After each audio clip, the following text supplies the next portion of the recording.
Constitution you have a fundamental, तो how can started you interfere हमारे बताइए मुझे please, you can tell me. ये हमारे पास कॉन्स्टिट्यूशन है, हमारे पास संविधान है, हमारे पास संविधान है, तो आप कैसे? I am educated student, understand, I am studying in school.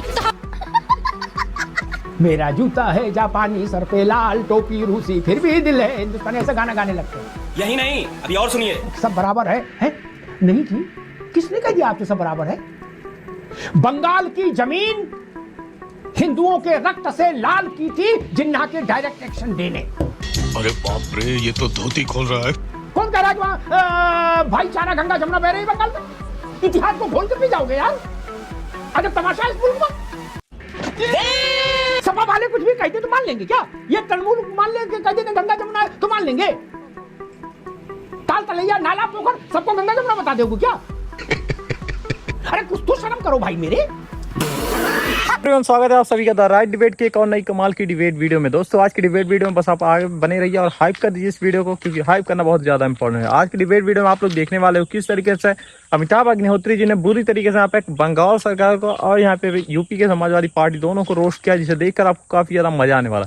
इसलिए लास्ट तक बने रहिए, काफी ज्यादा मजेदार ये डिबेट वीडियो होने वाली। दरअसल एक डिबेट चल रही होती है जिसे होस्ट कर रहे होते हैं अमिताभ अग्निहोत्री। अब जैसा कि आप सभी को पता हो कि अमिताभ अग्निहोत्री बिल्कुल भी बुरा सुनते नहीं और अपना पूरी तरीके से यहाँ पे आंसर देते हैं, तो यही देखने को मिलेगा इस डिबेट वीडियो में, जहाँ पे अमिताभ अग्निहोत्री जी ने किस तरीके से सवाल उठाने वालों को बुरी तरीके से रोस्ट किया, जिसे देखकर आपको मजा आएगा। एंड साथ ही अगर ये वीडियो आपको पसंद आती है तो प्लीज वीडियो को लाइक करिएगा, ज्यादा से ज्यादा मात्रा में शेयर करिएगा इस वीडियो को जितना हो सके, एंड चैनल को सब्सक्राइब जरूर से कर लीजिएगा।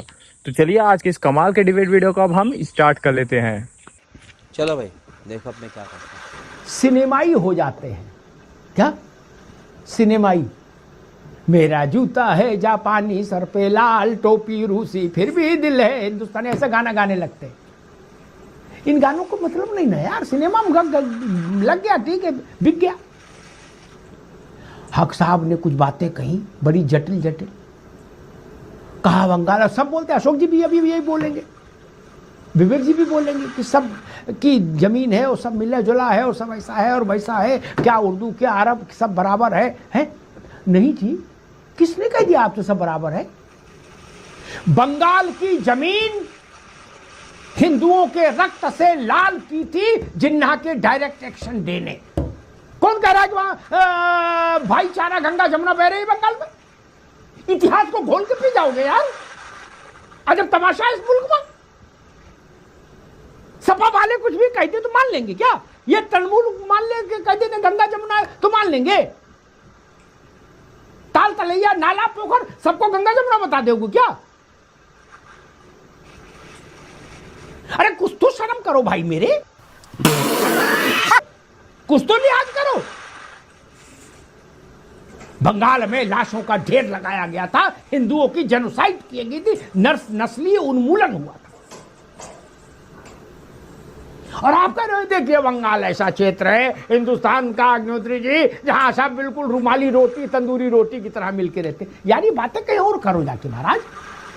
हमको मालूम है जन्नत की हकीकत क्या है। दिल को बहलाने के लिए ममता जी ये ख्याल अच्छा है, इन हमको ना समझाओ, मालूम हमको इतिहास भूगोल पता है। हम नेता थोड़ी ना कि ऐसे खादी कपड़ा पहना और भाषण झाड़ा और चले गए ना, हमको अपने देश का इतिहास पता है। बंगाल से ज्यादा भीषण नरसंहार हिंदुओं का कहीं नहीं हुआ था, कहीं नहीं हुआ था। अरे बाप रे, ये तो धोती खोल रहा है। और वहां कहा जा रहा है कि अरे भाई साहब ये देश, ये ऐसा प्रदेश है कि जहां रुमाली रोटी तंदूरी रोटी से गले मिलती है।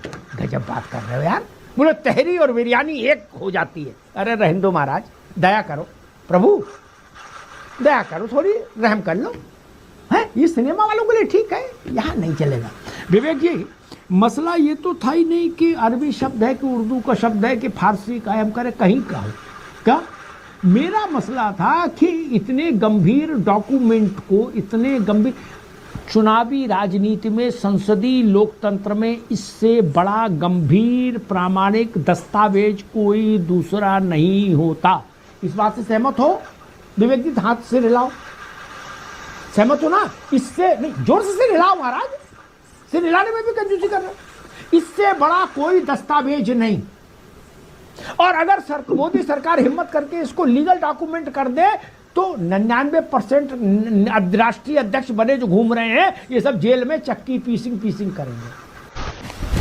Emotional damage। जो सरकार में आ जाएगा वो जेल भी जाएगा क्योंकि काम तो करेगा नहीं। खैर, जब बहस इस बात पर हो रही है कि गंभीर संकल्प पत्र, पार्टी जो वचन दे रही है जनता को, उससे ज्यादा गंभीर कोई चीज नहीं होता। उसको आपने इश्तिहार जैसा हल्का क्यों बना दिया? इस बात में तो जा ही नहीं रहा कि इश्तिहार मुसलमानों का शब्द है कि हिंदुओं का, कि पारसी का, कि ईसाई का, कि अरबी का, कि खामेनाई का, जो ऊपर चले गए। हमसे क्या मतलब यार, इश्तिहार कैसे के शब्द हो? विवेक जी। अमिताभ जी, मैं सर हिला के नहीं, ये पूरे साफ कह रहा हूं, पूरे सम्मान के साथ, कि घोषणा पत्र जिसे कि संकल्प पत्र कभी कहा गया। और यहाँ तक डिबेट वीडियो देख रहे हैं तो उम्मीद है कि वाली डिबेट वीडियो आपको जरूर से पसंद आ रही होगी। अगर ये डिबेट वीडियो आपको पसंद आ रही है, आप चाहते हो ऐसी डिबेट वीडियो आपके पास रोज पहुंचती रहे, रोज अच्छी डिबेट वीडियो आपके पास पहुंचती रहे, तो कुछ भी नहीं करना, आपको फटाफट से इस वीडियो को हाइप कर देना है। चैनल को सब्सक्राइब करके बेल आइकन बटन को जरूर से प्रेस कर लेना ताकि आपके पास हमारी सारी वीडियोस की नोटिफिकेशन सबसे पहले पहुंचे। तो ऐसे ही प्यार दिखाते रहिए इस चैनल पे, क्योंकि बहुत ज्यादा इंपॉर्टेंट है आपका इस चैनल पे साथ कंसिस्टेंसी से देखना, और तभी हमें कंसिस्टेंसी मिल पाएगी, हम रोज पोस्ट कर पाएंगे इस चैनल पे। तो प्लीज देखिएगा एंड लास्ट तक बने रहिएगा। कूड़ेदान में फेंक दिया गया, इसकी अहमियत जो आपने बताई वो है, और इससे देश का क्या पूरी दुनिया का हर जागरूक नागरिक सहमत होगा। मैं साफ कह रहा हूं सर, हिलाने की बात नहीं इसमें है। लेकिन अमिताभ जी, ये भी दूसरे छोर पे सत्य है जिसको आपको स्वीकार, क्या रत्नाकर जी भी स्वीकार करेंगे इस बात को अकेले में, क्योंकि आत्मा परमात्मा का अंश होती है, कि 2014 में जो घोषणाएं करी गई थी सत्ता में आने के लिए, और जैसे उनको रौंदा गया है, जुमला बताया गया है, ये बहुत ही शर्मनाक है। इसका इतिहास लिख गया है, इसको मिटाने, जैसे आप 1905 की बात कर रहे हैं, ये भी इतिहास बन चुका है कि 2014 में आपने सत्ता पाने के लिए किस तरह झूठों का सहारा लिया। अमिताभ जी, आप ये चाह रहे हिंदुओं का नरसंहार पर पर्दा डाल दें। उन्होंने कहा कि देखिए घोषणा पत्र,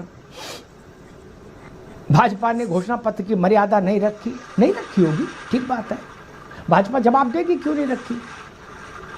लेकिन अब इंदिरा जी नहीं तो उनकी तरफ से हमें बोलना पड़ेगा। अब इंदिरा जी तो है नहीं, उनके लड़के भी नहीं, तो हमें बात करनी पड़ेगी। विवेक जी नाराज नहीं हो। 71, अरे रुक जाओ महाराज, कुछ मतलब की बात बताएंगे जिसको काम आएगी आगे। 1971 में इंदिरा जी ने घोषणा पत्र जारी किया, अशोक जी आप भी सुन लो। उसमें कहा हर खेत को पानी मिलेगा, हर हाथ को काम मिलेगा। हो गया था पूरा, है हो गया था पूरा। अशोक जी, बताया जा रहा है कि घोषणा पत्र को 2014 के बाद से बर्बाद कर दिया। मुझे उस पार्टी का घोषणा पत्र बता दो जिस पार्टी ने अपना घोषणा पत्र सरकार में आने के 5 साल के अंदर पूरा लागू कर दिया हो। मेरा भी ज्ञानवर्धन हो जाएगा। किसने राम राज्य बना दिया उसका तो नाम पता लगे, हम लोग भी उस पार्टी का सम्मान करें। अशोक जी नहीं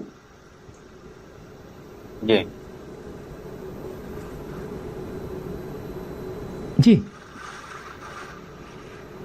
देखिए अमिताभ जी, अभी हमारे नाविद भाई वरिष्ठ पत्रकार हैं, इन्होंने कुछ शाब्दिक बातों को लेकर के सवाल उठाया। मैं यहाँ पर पूछना चाहता हूँ, प्रशासन शब्द आम बोलचाल भाषा में प्रशासन शब्द हिंदी भाषा में इस्तेमाल होता है, वकील शब्द हिंदी भाषा का शब्द है, कचहरी हिंदी भाषा का शब्द है। ऐसे मतलब 3000 शब्द ऐसे हैं, लगभग 3000 शब्द ऐसे हैं जो अरबी भाषा के हिंदी भाषा में यूज होते हैं। ऐसे करीब 48 शब्द हैं जो फारसी भाषा के हिंदी भाषा में यूज होते हैं। तो ये शब्द अगर प्रशासन शब्द न रहे, कानून शब्द न रहे, वकील शब्द न रहे, ये तमाम ऐसे 3000 शब्द हैं जो न रहे तो हम हिंदी बोल ही नहीं सकते। क्यों? बोले हमने तो इश्तिहार जारी किया था। बुढ़वा को इश्तिहार में कायदा कानून, इश्तिहार की कोई लीगल मसला नहीं है। और अशोक भाई ने ठीक कहा, उन्होंने कुछ बातें बताई। शब्द पर लड़ाई नहीं है मेरे भाई। मैं 2 शब्द और जोड़ दे रहा हूं, कुर्ता और कमीज, ये दोनों हिंदी नहीं है, न संस्कृत है। ये भी वहीं से आए। क्या हमारी तो उत्तरीय था, अंगवस्त्र था, आज कुर्ता कमीज बोलते, उस पर ऐतराज कहां है? आप लोगों ने उल्टी गंगा बहा दी यार बहस को डिरेल करने के लिए।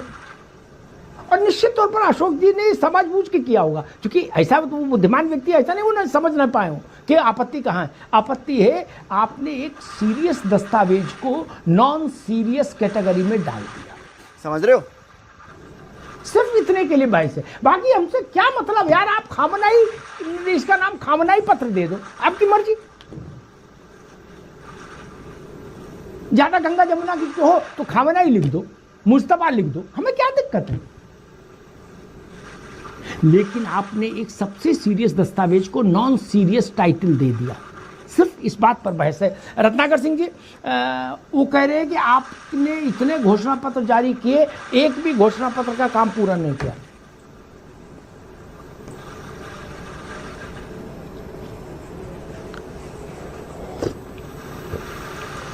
जी देखिए, पहली चीज तो अमिताभ जी, मैं अशोक यादव जी को एक मशवरा देना चाहूंगा। निश्चित रूप से आज हम जब हिंदी बोलते हैं तो बहुत सारे शब्द जो है हमारे उर्दू के आते हैं, लेकिन ये कब से आ रहे हैं, क्यों आ रहे हैं, इसके पीछे भी आप जरा इतिहास उठाकर देखिए। क्या जब मुगल या जब इस्लामीकरण जब करने की कोशिश किया गया भारत को, उसके पहले क्या हम हिंदी नहीं बोलते थे? क्या हमारे देश में हिंदी शब्द में वार्तालाप नहीं होती थी? अवश्य होती थी। ये भगवान क्या जुल्म है। इसकी डिबेट वीडियो में बस इतना ही, जहाँ पे आपने देखा किस तरीके से एक डिबेट चल रही होती है, यहाँ पे अमिताभ अग्निहोत्री जी होस्ट होते हैं इस डिबेट वीडियो के। जैसा कि आप सभी को पता है कि अमिताभ अग्निहोत्री जी TV9 से जुड़े होते हैं और भारतवर्ष TV9 भारतवर्ष से जुड़े थे, और इस समय वो इंडिपेंडेंट जर्नलिज्म कर रहे हैं। तो इसी डिबेट में आपको देखने को मिला किस तरीके से समाजवादी पार्टी के प्रवक्ता और जो TMC के प्रवक्ता होते हैं वो किस तरीके से यहाँ पे भाईचारा, गंगा जमनी तहजीब की बात करते रहते हैं और सब कुछ मतलब गिना देते हैं A to Z, आज़ादी से लेकर अब तक चीज़ें। लेकिन जब यहाँ पे अमिताभ अग्निहोत्री जी की बारी आती है, जब वो खोलना परत दर परत शुरू करते हैं, तो यहाँ पे दोनों लोग को बुरा लगने लगता है।